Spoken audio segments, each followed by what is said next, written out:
Асеке 2016 жыл есіңізде шығар, е?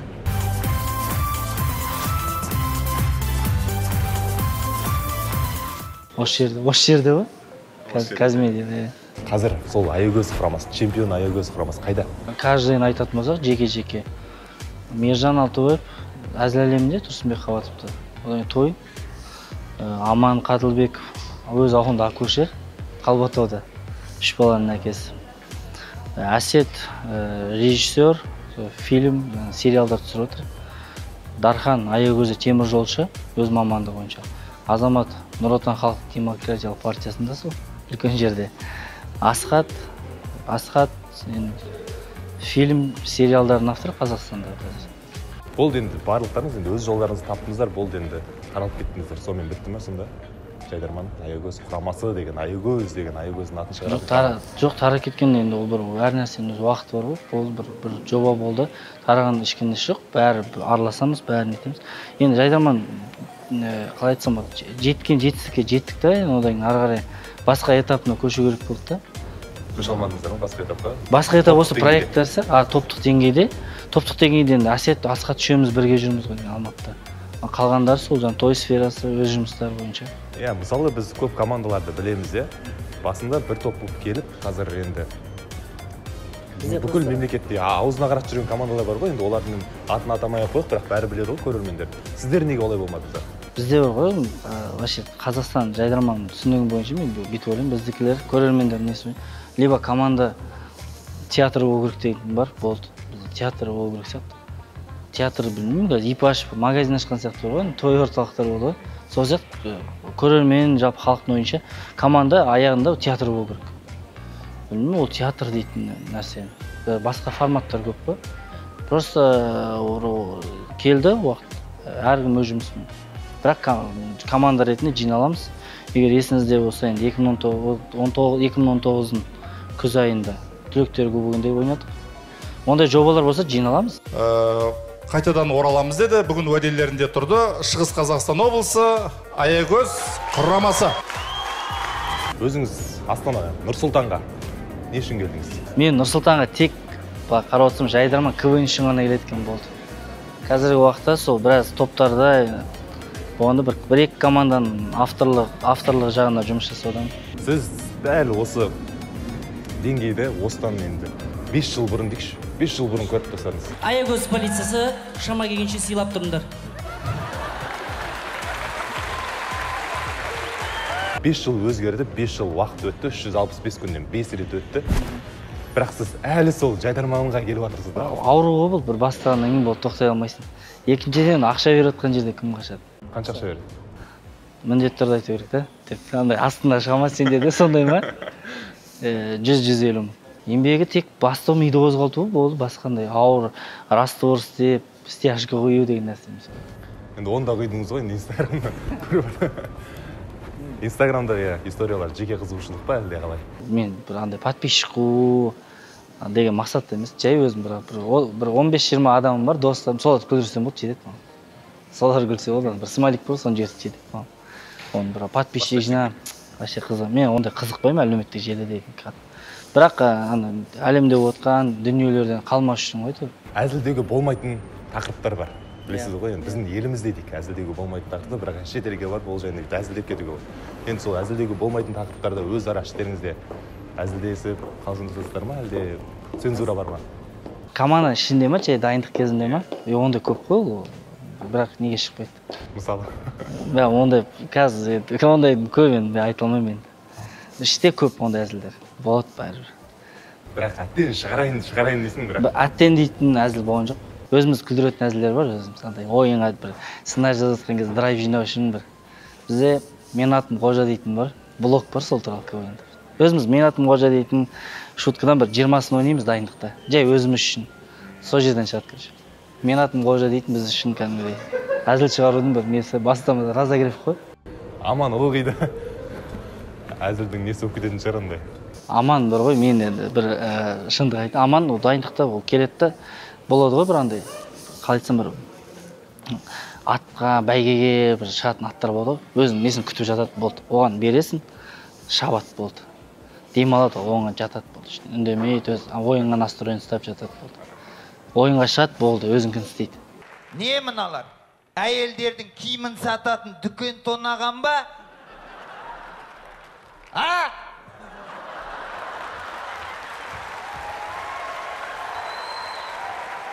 Екі мыңыншы жылғы балаларға дейін шығар енді қараған сіздер. Біздер, иә, біз еще сол қарайтын нелер ғой, ауылдағы братандар, үлкен кісілер, жігіттер ғой, район дейтін бір балалар, бізді қыздарға, біз қыздардың сүйікті командасы емеспіз. Көбінесе сіздерді айтайын жақсы көретін адамдар, ол енді біраз білімі бар, жаңалықты оқитын, біраз саяхаттан хабары бар, сондай. Ондай болса ғой, ол жақсы біз үшін. Иә, өте жақсы ғой. Бірақ енді сондай әзілдерді құрастыру үшін де сондай ми керек қой.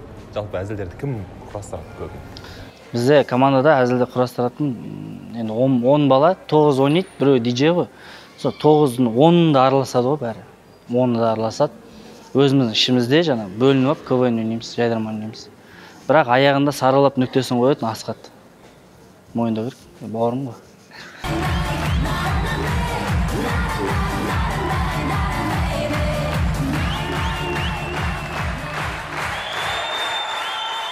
Ойынымызды биылғы жылы мүлдем айтылмаған құттықтау сөзбен аяқтаймыз. Қазақ хандығының 551 жылдығы құтты болсын. Көп жерді араладыңыз жайдарманмен, иә? Қазақстанның түкпір-түкпірінде достарыңыз, туыстарыңыз бар, таныстарыңыз бар, иә? Иә, ол ең бір үлкен жетістік сол деп ойлаймын. 3 жолды айтыңызшы. Ең жақсы жол сізге. Қазақстандағы ең үздік жол. Ең дұрыс жол ма? Абай жолы шығар. Ең дұрыс жол. Қалған жолдардың бәрі. Бізде Алматы мен Астанадан 100 километр асқаннан кейін болды ғой, жолдың бәрі. Сол жоғарыдағы ағалар самолетпен ұшқаннан кейін де ойлаймын да, жолдың қандай екен білмейтін сияқты. Бірақ енді жөнделіп келе жатыр ғой, жылай беруге болмайды енді. Бірақ біраз жер енді сәл нашарлау. Өткенде Шалқар досым тойына барып, дөңгелекті 2 рет жарған болды. Жолдың кесірінен. Асқат нүктесін қояды, нау болады, нау болмайды дейді болды. Оңға дейін жаңа ойнай береміз, әзілдер шығарып, жаңалықтарға қарайсың. Біз енді сол білмеймін, біз бағымызға орай ма, кейде сонда бір елде бір нелер болады, бір проблемалар болады. Финалдың алдында как раз экспоның несі болады ғой, соны әзілдеп, сонда бір не біз білмейміз сонда. Біз КВН жайдарман ойнайтын кезде елде бір үлкен бір әлеуметтік проблема болады. Соны әзілдейсің. Адамдар тілек айтқанда оны ауадан алмайды. Тілектердің де жиналатын орталығы бар екен. Ал енді әріптестер, ортамызға бір жаңадан тілек қосылып отыр. Жалпы бүкіл халықтың тілегі экспо аман-есен өтсе екен деген қошеметтеміз. Енді әріптестерімен таныстырып өтемін ба тілектерін? Бұлай танитын сияқты, мен мына кісіне қарап тұрып, зор денсаулық дейтін тілек қой, иә? Зор денсаулық. Басыңа бас қосылсын дейтін тілегі. Мына кісіні танымай тұрмын. Бұл анау ОБТ-дан 125 балл алды енді. Қасындағы диплом құтты болсын ғой. Иә. Жасыңа жас қосылсын ғой енді мынау. Жоқ. Достар үшін алып қояйық. Жоқ. Әлі-ақ жазылып кетесің. Жоқ. Ашық аспан! Қазір егер жайдарман ойнасаңыздар, қандай тақырыптарды қозғаушы едіңіздер?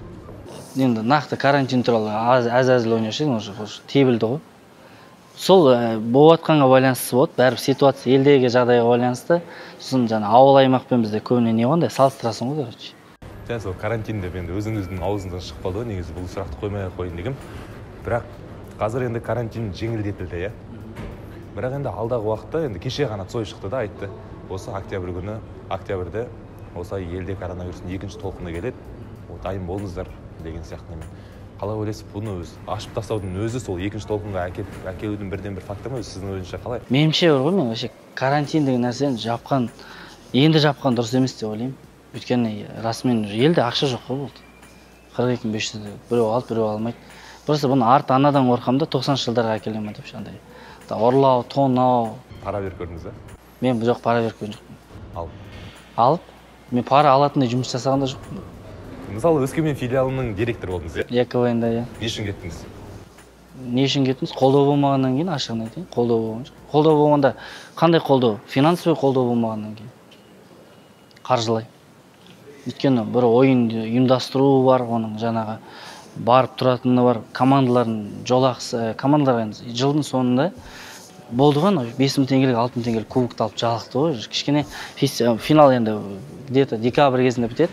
Бүкіл лигаларда Қазақстан. Январь, февраль кезінде уже ойын.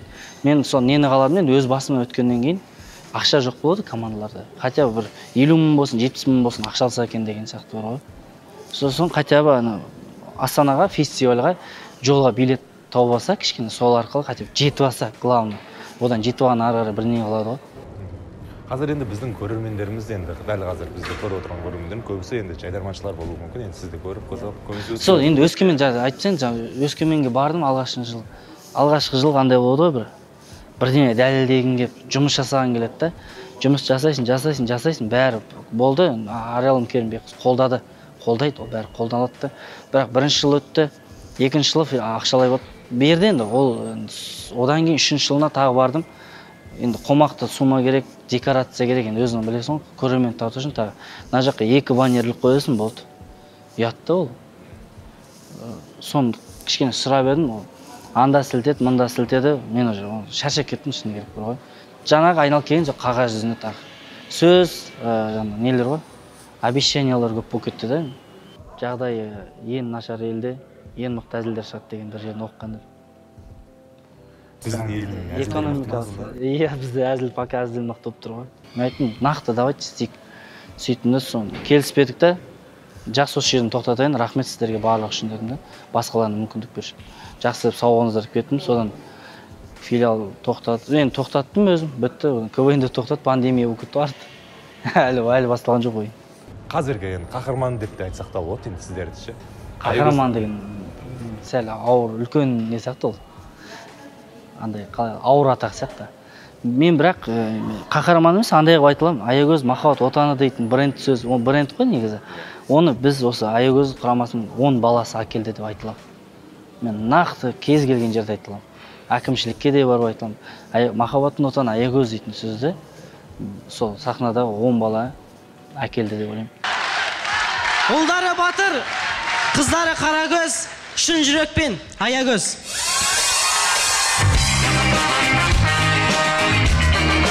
Баядан белгілі ғой, Қозы Көрпеш, Баян Сұлу, аңыздар, абыздар мекен деп айтады ғой. Бірақ телевизордан, эфирдан Аягөз махаббат отаны деп 2013-те сол біз айтқан болдық. Аягөз қаласының әкімінің телефон нөмірі бар ма сізде қазір? Аягөз қаласының әкімі дейді, бізде әкімдер ауыса береді ғой. Неше әкім ауысты жүр. Осы тұрған өзінде бір әкім ауысып кетіп жатыр мысалы. Мен сізге айтайын. Неге ауысып отыр онда? Қалай айтсам болады? Мүмкін қатты жұмыс жасайтын шығар, содан кейін ауыстыратын шығар. Мақтауға болады да, бірақ мақтайтын емес енді андай. Болды, демеушіліктер болды. Кейбір кісілер ағаларымыз да берді. Енді сізге айтайын мен бұл жерде 2013-2014 10 балаға 150 мың теңге Астана қаласына. 50 мың теңге жолымызға кетеді. 30 мың теңге ойынның жарына, 80 мың теңге уже жоқ. 150 мыңнан 70 мың теңге қалды. 12 мыңнан 4 мыңға квартира, ар жағында 40. В общем 25 мың теңге сондай қалады ғой. 10 адамға тамаққа анамнасына. Ойын біткеннен таксиміз бар, редактора барады. 10 бала 3 таксимен барады. Еще біз реквизит ана жақтан апарамыз, Астанадан, Семейден, Аягөзден алып келеміз. Фляг, велосипед, мына жақта оны таппайсың да. Енді есепте сондай қаражат. Ең соңында енді ойын бітеді. Егер ойыннан кейін 10 балаға 10 доширак, бір сэндвич, 2 литр 2 кола алынса, болды, біз ең бақытты адамбыз ғой. Бірақ сол кезде Альянс Семей деген кафеде. Альянс Семей кафеде деп естіген, білмей біз көрмедік қой. Біз үйге Астанаға келеміз, таңғы сағат 6-та түсесің пойыздан. Сол күннен келдік, болды, әскери тәртіп. Заманауи жырау жіберасы Тек қазақтың балалары түстен кейін оянады. Тек қазақтың балалары сырға тағып боянады. Тек қазақтың балалары ішіп ойнап күліп жейді. Бұл қазақтың балаларын полиция түсінбейді. Дала жыраулары. Сендер дала жыраусыңдар. Біреу дала баласы. Үйге кіретін біреу бар ма? Сыртта қағып жүре бермейді. Мен мақтанышпен айтылам, Досжан Картиков дейтін грек-рим күресінде қатысқан ағамыз. Біз Астанаға келердің алдында 10 күн бұрын Алматыда жиналдық. Сөйтіп Ренат ағамыз бар, Ренат ағамызбен дайындалу керек болды да. Ақылдасып, сол жақта кішкене мысалы Семейде болса, білесің ғой, кешкісін анау шақырады, мынау шақырады, қонаққа кетіп қалады. Ана жақта ешкім шақырмайды Алматыда. Болды, таза ойын. 10 күн бұрын Алматыға кетіп қалдық. Сол кезде кішкене енді оля 150 мың теңге акиматым беріп тұр. Астанаға кететін ойын. 50 мың теңге, 50 мың ба, 70 мың сондай теңге ақша аударып жүреді. Өзі ол кісі нормальный ақша. 2015-16-та өз атынан берді. Мен негізі ол кісіге айтқам, досжан мақтанатындай адам мен мақтан айтам. Акиматқа енді сіз кішкене Рио Олимпиадасына барып келді. Неңіз бар ғой, абыройыңыз бар ғой. Мені әкімшілікпен кездестіріп берші деп айтқам ғой, братан, әкімшілікпен кездестіріп берші, ары қарай өзім сөйлесем деп. Сосын бір жұма жоқ болып кетті олаған. Жазам қайта айтады. Жауап бермейді, бір күні звондайды. Карточканы счетын айтшы, лақтырып жіберемін деп. Сосын өз атынан. Неге десем, мен де кезінде сұрап болғам ондай. Мен сұрағым келмейді деді. Спорттында кез келген саланың бәрі бір проблема ғой. Сол жегенде азайса ағаларымыз жолымыз түзу болатын сияқты деп ойлаймын. Қолдау білдірмейді, бірақ енді шығып жатқан кезде менікі деп. Ол атаққа бәрі жабысады ғой. Бірінші жаңа Досжан Картиков, Еңкебай Беркебұлан, Ринат Зайтов ағамыз ғой. Үшіншісі ол кісінің ана жерде жүргені, артта бір гримеркада дайындалғанбыз бір квартирада. Кәдімгі рух бермесе, дух беріп тұрды ғой. Қорықпаңдар, давай деген сияқты тұр ғой. Ол кісі қандай адам? Ол кісі ғой, қазір қарап отқан адамдарға бәрі андай мықты кісі ғой, ол альбом солай. Бірақ өзіміздің ортада кәм болады, крайда района братан сияқты болып сөйтіп жүреді. Бізбен бірге бір квартирада тұрды кәм. Айтпесе, жаңа шақырды Жайдарманға, елдер самолетін жалдап, бөлек гостиницасын жалдады ғой. Бізге онда өзі келді үйге. Трикомен кіріп жүре берді, қалдырынға не істеп отыр. Рожки жеп бізбен бірге. Ағаштың құнын білесіз бе, қанша екен? Қанша? $4,500 екен. Жақында ғана. Осы тұрған ба? Иә, $4,500 болса. Не құдіреті ұрсын? Экзотикалық ағаш, шын ағаш, табиғи. $4,500. Қош. Қандай Жайдарман командалары сіздің ерекше құрметтейсіз? Еңбекқор командалар деп айтсам, тағы банальный болады. Бірақ ол солай, еңбекқор командаларды сыйлаймын. Сәл ана рекламаға, пиарға аз командаларды жақсы көремін андай. Бізде қазір реклама командалар көп та. Ассалаумағалейкум, біз Жайдарман, Астанадамыз. Жатқан жерлерінен сторис салып, мақтанып, біз Аллаға шүкір өттік, бірдеңе деп андай стористер салады ғой. Жоқ, ол енді заман талабы ол керек қой. Заман талабы білмеймін мен мүмкін мен осы ескі адам шығармын. Мен ондай нәрсені сәл қатты түсіне бермеймін, өйткені дайындыққа көп көңіл бөлу керек сияқты. Келгеннен кейін, одан кейін ойын бітті, сал. Бізде де сондай болатын. Келетіміз, сотка жинап, ойын біткеннен кейін болды, сал, мақтан, сториске сал. Оғанға дейін бір нәрсеге нету керек сияқты, тоқтау керек қандай. Настрой бар ғой. Болды. КВМ-а настрой, да, осы ойын бітіріпсе, одан кейін біз солай айтатын, деме, соткын берші, болды. Ойнап саяқ. Ойыннан кейін мә соткын дал болды. Не істесең өзің біл. Қай жылды сағынасыз? 2016-ны қаттырақ сағынам бірақ. Әр ойынға аяқ тәтті болғанша әр ойынға біз 2016 маусымында біз өзімізге андай жиналыс болды команда арасында. Келістік. Мынау қандай нәтиже болса да соңғы жыл дедік. Болды. 3-ші орын алсақ та, 2-ші орын алсақ та соңғы жыл ойнамаймыз дедік. Себебі андай бар ғой. Әр нәрсенің өз уақыты бар. Кету керек. Біз сол кету керек деп шештік. Қандай жағдай болса да кету керек деп шештік. Сезонға кірмейміз дедік қандай. 3-ші орын алсақ, 4-ші орын алсақ, 3 кетсек те кірмейміз дедік. Бірақ әр ойынға настройка финалға сияқты болды ғой. 11,16 чемпион 2016 Аягөз Шығыс Қазақстан облысы.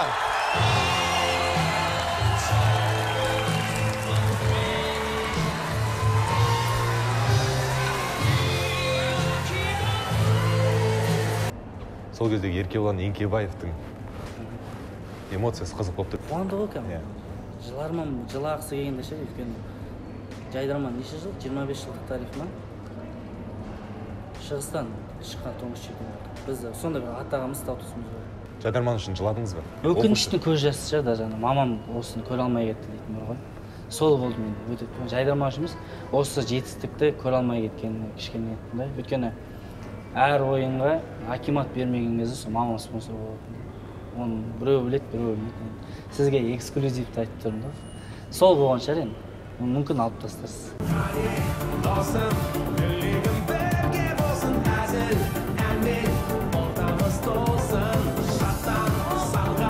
Жазу бір Жайдарманда көңіл, дәл шоу барлық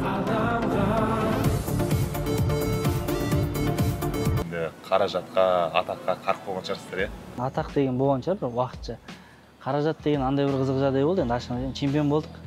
Үйде жатырмыз бәріміз енді. Чемпион болдық, бәрі бітті. Үйге бардық та, чемпион болғаннан кейін күштілеп тұрып тамақ жасадық та, өзіміз тамақ ішіп алдық, болды. Банкеттен кейін тауар тамақ ішіп, шай ішіп отырдық. И дастарханда отырып андай ғой енді, біраз адам пендешіп көрген. Ертең акиматқа барғаннан кейін. Сонда енді 10 балаға 150 мың премия береді шығар. Ары ойлағаны 150. 150 мың шектеу болды. Бір 15 теңгеден аламыз ғой деп іштей. Бәріміз иә деп қалдық. 15 теңгені қайда жаратамыз? Иә, сондай болды ғой. Сосын ойыннан кейін қайттық. Пойызбен бірінші Семейді күтіп алдық. Семейдің жайдарман жаңағы ортасы бір өте айтпай қойған үлкен ағаларымыз бар ғой. Сәкөш дейтін братандарымыз, Гала дейтін братандарымыз бар. Кезінде ойнаған. Солар келіп жүрді, ұстап жүрді, алды ғой Шығыс Қазақстан деп ше, қуанып. Сол жерде жаңа атып, өздерінің аттарынан 5-10 мыңнан атып. Сондай бір жағдай болды. Сосын кейін Семейді күтіп алды. Кубокты алдық та ары қарай Аягөзге кеттік пойызбен. Пойызбен кетіп бара жатқанда бір ағамыз бар, Аягөз бизнесмен ағамыз. Көріп қалды да 25 мың теңге берді ғой деп. Мәнді көрінді деп. О, жақсы уже деп келе жатырмыз. Бастамасы жаман емес. Жаман емес. Жаңа пойыздан түстік. Пойыздан жаңа әкімшіліктің адамдары, жастар орталығының директорлары күтіп алды. О, плакатпен жастар күтіп алды өзіміз бауырларым. Пирожки сатқан апайлар, таксистер, солар риза болып отыр кәдімгідей. Солар күтіп алды. Одан 16 желтоқсанда бір жылда акиматтың несі болды ғой енді. Жылдық қорытындысы болды. Сол жерде сендерді марапаттаймыз деді. Жарайды дедік. Мен, Азамат, Дархан үшеуміз костюм шалбар киіп бардық. Аламыз точно бірдемеге. Біздің мақтаныштарымыз чемпион Аягөз құрамасы депті. Бір мақтау қағазын берді. Фото мозаика берді. Біздің формасы фото мозаика болған, білесің, үйленгенде берді. Сондай берді де, көз кубымыз өзімізге қайтады. Вот қайтады. Жоқ, 150 теңге аламыз деп. Жоқ, ондай болған жоқ. Көңіл деген сәл нетіп қалды, сәл болды деп. Тек қалды. Жоқ, сонда қолдау жоқ па, сонда мүлдем қолдау жоқ па? Неужели бір акимат, бір қаланың әкімдігі, бір елін, халқын танытып атқан? Ойынға береді, сол жағын 150-170 мың теңге берді, болды. Әр ойынға. Болды, сол ғана көмек. Одан кейін сол жаңағы аяғында өз кубогымызды өзімізге қайтарды деп. Қайттық үйге не істейміз енді. Балаларға звондап айтқан, ақша жоқ деп. Берген жоқ, ешқандай сияқты. Фото мозаика дедім де, Дархан үйіне берсек, мә үйінде тұрсын. Как раз обой ауыстырып алып жатыр. Қойып әзірге. Қытайға шақырды. Жасырмай қойын, чемпион болғаннан кейін, чемпион Аягөз құрамасы деді. 3-4 сағаттың ішінде шығар, Мержан Алтоевқа звонок келді ғой, сол жақтан. Келесі сезонға келесің. Мержан ақылдасайық балалармен деді. Балалар телефонды қойды. Не деді? Мен өзім демейін, балалар мен өзім бастадым, мен жоқ, мен ойнамайым деді. Не себеп десеңдер, жайдарманнан шығып, қайтадан жайдарман ойнаған. Мен КВНнан шығып, қайтадан не үшін КВН ойнаймыз деді. Ош 7 жыл, 8 жыл жүрді. Атағаны өзгерген, локациясы өзгерген болды. Қайтадан не үшін КВН ойнаймыз, жігіттер, давайте жұмыс жасайық. Біз подписчик ана историясыз араласатын, подписчиксіз араласатын ортада ғой біз. Сондай біз ауыл бізге қалай жіберді. Фотоны өзіміз әрең саламыз ғой біз. Салсадан осындай стойкада фотолар ғой, болды. Сол жағын. Фотошоп деген не? Фотошоп? Достар, бұл Аягөз жайдарман құрамасының капитаны Асқар Тоқтархановпен болған сұхбат болатын. Әрине, бұл сұхбат мен үшін өте үлкен маңызды болды, өйткені ол менің жерлесім, ал елімнің, жерімнің абыройы мен үшін әрқашан биікте. Егер сіздерге бұл видео ұнаса, онда пікір қалдырып, өздеріңіздің қолдауларыңызды көрсетіңіздер. Жақсы сұхбаттарда жолыққанша. Ойын соңында, құрметті Есен аға, есіңізде ме, 2012 жылы Өскемен қаласындағы ойында біз сізге Аягөздік жігіттер күндердің бір күні чемпион болады деп айтқанбыз. Аягөздік жігіттер екі сөйлемейді. Аягөз құрамасы және нағыз Аягөздік жігіт Ринат Заитов. Рахмет.